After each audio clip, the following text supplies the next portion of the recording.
It looks so simple and primitive. Horses pulling a heavy load through the woods. But there's a lot going on here.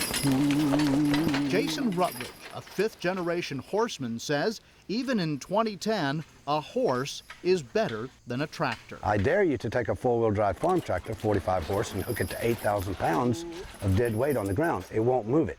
These Suffolk Punch draft horses are named after tools. These two, chain and tong. Jason's assistant is his 30-year-old son, Jagger, named for an Old English term that means keeper and driver of horses. Jagger is a master woodsman, as comfortable with a chainsaw as his father is with the team. Well, what we have here is I'm looking around and I'm not just managing this tree, I'm managing the whole forest. And somewhat ironically, this modern, sustainable approach demands the use of age-old technology. Horses. In many places, logging or timbering is considered an occupation of last resort, something you do when you can't do anything else. For these guys, it's a choice. Back. The uninitiated might think it's all about the horses, getting back to nature, but it's not. Jason and Jagger have evolved a system where they harvest the worst trees and leave the best. You know, a forester goes in and usually picks trees based on the economic return, wanting to make as much money as possible in that one entry.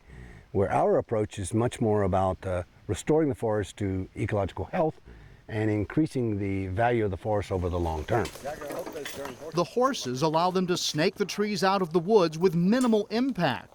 No clear cutting or roads to accommodate heavy equipment. Nature, Jagger explains, tells him which trees to cut. So what I have done is I've gotten 3 indicators in order to select this tree for harvest. It's overcrowded. I have really, really beautiful specimens that I want to increase their growth and spacing for themselves in the form of these 2 poplars. And then I have a really bad form.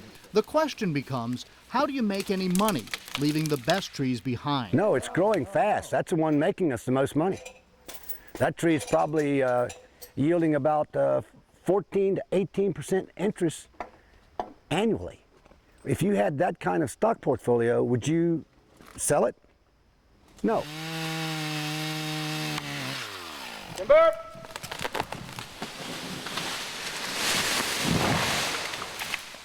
Jack, you were saying that the rings of this tree will tell you, just like a stock, when it's time to sell or when it's time to harvest. Explain that to me. Now that we look at these rings, it's confirming that we made the right decision in harvesting this tree by the slowed growth in the last 12 years. So down here, you had a lot of growth, so the stock is growing. Mm-hmm. And out here, you had slow growth because the rings are closer together, to almost no growth.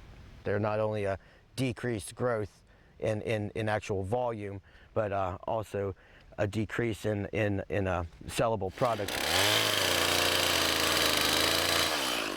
Removing the logs from the forest is the easy part. The horses can pull up to 8,000 pounds, leaving almost no damage.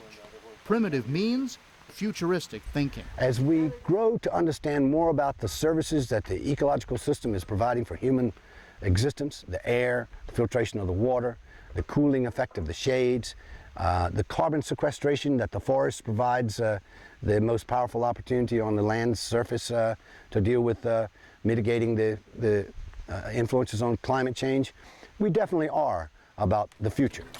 The Rutledges are not only woodsmen and horsemen, they're conservationists and philosophers. They know this method isn't for everyone. The 6 or 7 trees a day they cull from the forest will never provide wood for major retailers or the paper industry. Their logs usually become custom furniture. But to Jason and Jagger, horsemen and woodsmen, the real product is what they, along with the horses, chain and tong, You're a sweet guy.